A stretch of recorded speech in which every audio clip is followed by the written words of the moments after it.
पांवटा साहिब में 130 e rickshaw चालकों को लॉकडाउन के चलते खाने के लाले तो पड़ ही गए हैं, वहीं अपने रिक्शा की किस्तें भी चढ़ गई हैं, जिसको लेकर ई रिक्शा वालों ने प्रशासन से ई रिक्शा चलाने की गुहार लगाई है। उन्होंने प्रशासन से ये भी अनुरोध किया है कि उन्हें ई रिक्शा चलाने दिया जाए तथा वे सोशल डिस्टेंसिंग का पालन करेंगे और 2 ही सवारियां बिठाएंगे।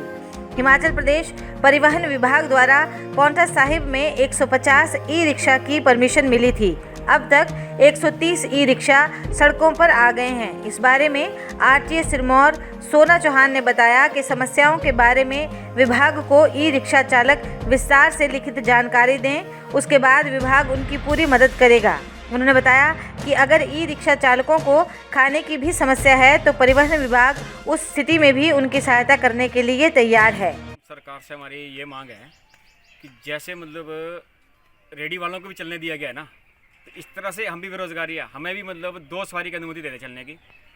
अगर रोड पे नहीं, जैसे सब्जी मंडी जाते हैं तो वहाँ से हमें सब्जी लेकर आने दें ताकि अपने रिक्शा में सब्जियाँ बेच लें, कम से कम कुछ तो करना। हम तो बिल्कुल घर में बॉन्ड हो चुके हैं सर, हमारे पास कोई भी साधन नहीं है। हमारी रिक्शा चलेगी तो हमारी जो है घर के अंदर में चूल्हा जलेगा, अगर रिक्शा बंद है तो हमारा चूल्हा ही बंद हो चुका है। इतना तो मैं बहुत झेल लिया सर, हम बिल्कुल मजबूरी की स्थिति में इस वक्त आए हुए। 3 महीने तो हमने पहले भी इसी स्थिति में कटे हैं। चलो कोई बात नहीं, हमारे उसके बाद निकल के समाधान हुआ, भी रजिस्ट्रेशन हो जाए गाड़ी की। अब रजिस्ट्रेशन होने के बावजूद भी अब फिर ये लॉकडाउन लगाते हैं। चलो दुनिया का साथ सबके साथ चल रहा है, देश का हम सरकार का पालन करते हैं, इस चीज़ का उल्लंघन नहीं करेंगे बिल्कुल भी, तो कम से कम मतलब थोड़ी तो हमें भी राहत मिलनी चाहिए ना सर इस चीज़ के लिए। पांवटा साहिब में जितने भी ई रिक्शा चालक हैं वो अभी काफ़ी मुश्किलों का सामना कर रहे हैं, क्योंकि लॉकडाउन के चलते ना तो उनके वाहन चल पा रहे हैं, जिसकी वजह से उन्हें घर के खर्चे चलाने भी मुश्किल हुआ है। तो इस न्यूज़ का कॉग्निजेंस लेते हुए मैंने दोनों प्रधानों से, ई रिक्शा के और ऑटो रिक्शा के दोनों ही ने हमें कहा था कि उन्हें कोई ना कोई मदद की जाए।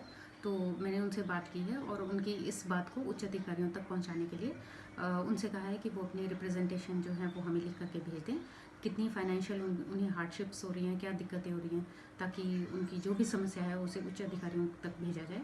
और निदेशालय में भी मैंने इसके बाबत बात की है, जिसमें निदेशक महोदय ने भी कहा है कि विभाग जो है जितनी भी उनकी मदद कर सके, चाहे वो फाइनेंशियल तौर पे है या किसी अन्य वे में, तो उनकी हेल्प करेंगे। जहाँ तक इनके रिक्शाज़ को, ई रिक्शा हो या ऑटो रिक्शा, उन्हें सड़क पे चलाने का मामला है, वो सरकार ही उसमें निर्णायक है, सरकार ही निर्णय लेगी और इनकी जो परेशानी है वो तुरंत ही गवर्नमेंट को भेज दी जाएगी। हिमाचल दस्तक वेब टीवी के लिए पांवटा साहिब से धीरज चोपड़ा।